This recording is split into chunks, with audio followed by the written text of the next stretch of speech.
Muy buenas tardes, amigas y amigos de Brújula Internacional. Siempre está ahora el recorrido por los escenarios internacionales con el choque de las imágenes y la fuerza de las palabras.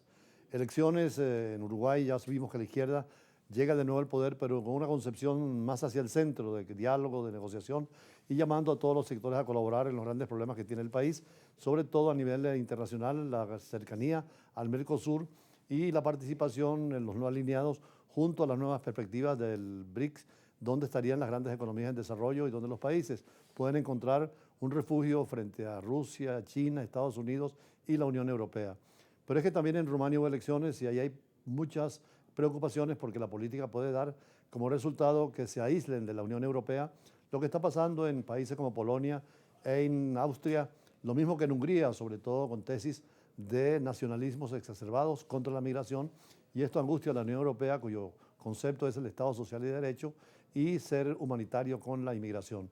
De todas maneras, es parte de las noticias del día, pero también tenemos extraordinariamente noticia de la posible paz en el Medio Oriente con un acuerdo entre Israel, Líbano, Palestina y los implicados, incluyendo lejanamente a Irán, que soporta al Hezbollah y donde naturalmente hay que negociar con todos los actores. Por eso el jefe de la diplomacia de la Unión Europea, Josep Borrell, él representa a España, pero representa a la Unión Europea, fue canciller de España, señaló hoy que Israel no tiene excusa para rechazar el alto fuego,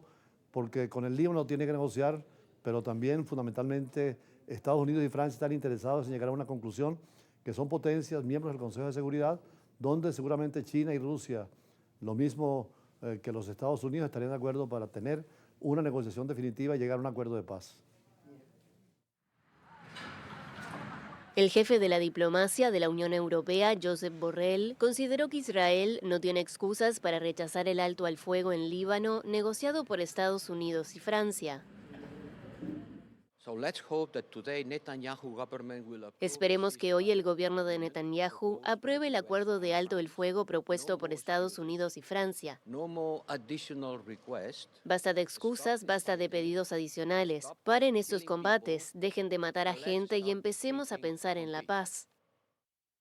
El Gabinete de Seguridad israelí debe pronunciarse el martes sobre un alto el fuego en la guerra contra el movimiento libanés Hezbollah. El portavoz del Consejo de Seguridad Nacional de la Casa Blanca, John Kirby, estimó que están cerca de un posible acuerdo. Italia, que ostenta la presidencia rotatoria del Grupo de Potencias Occidentales G7, también expresó su optimismo el lunes sobre un alto el fuego. Sin embargo, Borrell se mostró preocupado por haber escuchado declaraciones de ministros del gobierno israelí deseosos de continuar los bombardeos. Un día después del estallido de la guerra de Gaza con el ataque de Hamás del 7 de octubre de 2023, Hezbollah abrió un frente contra Israel en apoyo de su aliado palestino. Las hostilidades transfronterizas se convirtieron en una guerra abierta en septiembre, cuando Israel empezó una campaña de bombardeos contra posiciones de Hezbollah en Líbano y de operaciones terrestres en el sur del país. Las autoridades libanesas han registrado 3.768 muertos desde el inicio de la violencia en octubre de 2023, la mayoría en las últimas semanas.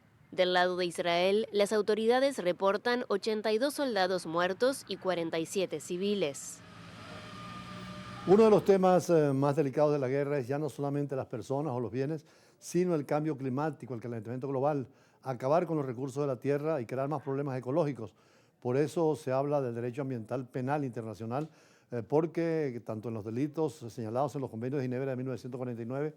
que obligan a los estados y los protocolos de Ginebra de 1977, es el derecho internacional humanitario que ahora se extiende también a los delitos de genocidio, pero más allá de eso, de ecocidio, cuando es el dañado del ambiente. De allí la importancia de la reunión que terminó hace poco en Brasil del E20, donde el presidente Lula tuvo la capacidad de gerenciar no solamente los temas políticos y económicos, sino también plantear el tema del clima y llamar la atención. De hecho, las organizaciones sociales, la sociedad civil de América Latina, los movimientos ecológicos y los partidos verdes dirigieron una comunicación anexando varias universidades para pedir precisamente una política más clara de los países que más contaminan, como son los países desarrollados, hacia América Latina y sobre África, que es donde están las riquezas de la humanidad, el oxígeno, las selvas, el agua dulce, y además la necesidad de financiar proyectos de desarrollo. Por eso, hoy damos interés a esta carta que enviamos al presidente Lula y que se le entregó con motivo al G20.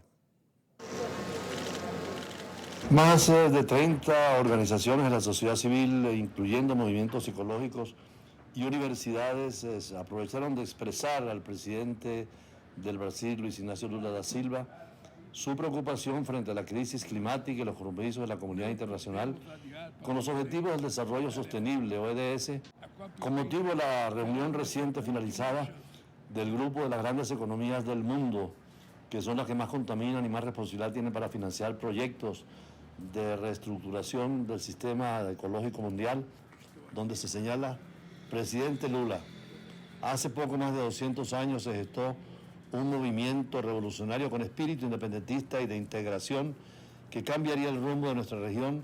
dando paso a nuestras naciones, hoy no exentas de retos de desarrollo, pero la integración latinoamericana sigue siendo una utopía. Hoy usted, presidente, tiene una oportunidad crucial desde la capitanía del G20 para librarnos de la industria de los combustibles fósiles y promover la camaradería latinoamericana.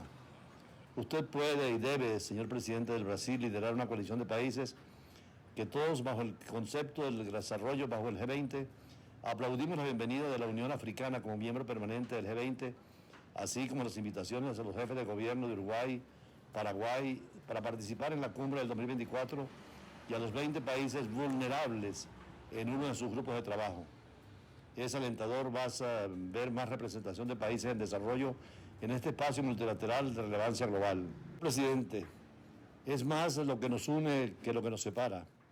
Este momento político podría servir a la exploración de puntos en común, de sinergias y de complementos económicos, políticos y climáticos que permitan construir un legado de agenda regional que reúne alto y fuerte frente a los intereses de los países más desarrollados y poderosos del mundo. Las organizaciones de la sociedad civil que firmamos este documento nos imaginamos a un G20 declarándole al mundo su voluntad política de promover una transición energética justa que nos libere de economías extractivas, un G20 que le apueste a Latinoamérica como una región con el potencial de implementar acciones tempranas y volverse un referente internacional con la justicia ambiental y también la justicia social en el centro de dicha transición, y un G20 que valore la biodiversidad y riqueza de nuestros ecosistemas, porque nosotros desde América Latina y el Caribe podemos ayudarle en esta labor titánica. Presidente Lula, lo exhortamos a que bajo su liderazgo se logren los siguientes compromisos. Primero, que el G20 otorgue una solución efectiva y real a los inconmensurables niveles de deuda y las notables disparidades que impidan a los países en desarrollo lograr una respuesta justa y suficiente a la crisis climática y evitar una nueva ola de endeudamiento externo del sur global. Es fundamental transformar los objetivos y operaciones de las instituciones financieras para internalizar cambio climático y gestionar la deuda, diseñando y aplicando instrumentos como canje de deuda y la suspensión o cancelación de la misma para los países más vulnerables, y gestando una alianza entre los bancos multilaterales nacionales de desarrollo para reducir su aversión al riesgo de invertir en regiones en desarrollo. Segundo, que los países del G20 lideren la eliminación progresiva del petróleo y el gas y también el carbón, particularmente para disminuir las emisiones del CO2, el metano, y además reduciendo la producción de combustibles fósiles en alrededor del 40% de aquí al 2030. Indudablemente este objetivo con mayor potencial de transformación para evitar que el número de catástrofes ambientales siga aumentando y podamos impedir el desplazamiento climático de millones de personas.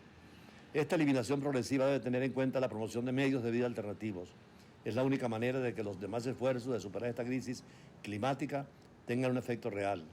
Tercero, que el G20 apoye a los países amazónicos de América Latina para alcanzar la deforestación cero, combatir la minería ilegal de oro y conservar el 80% de la Amazonía, dando el punto de no retorno de este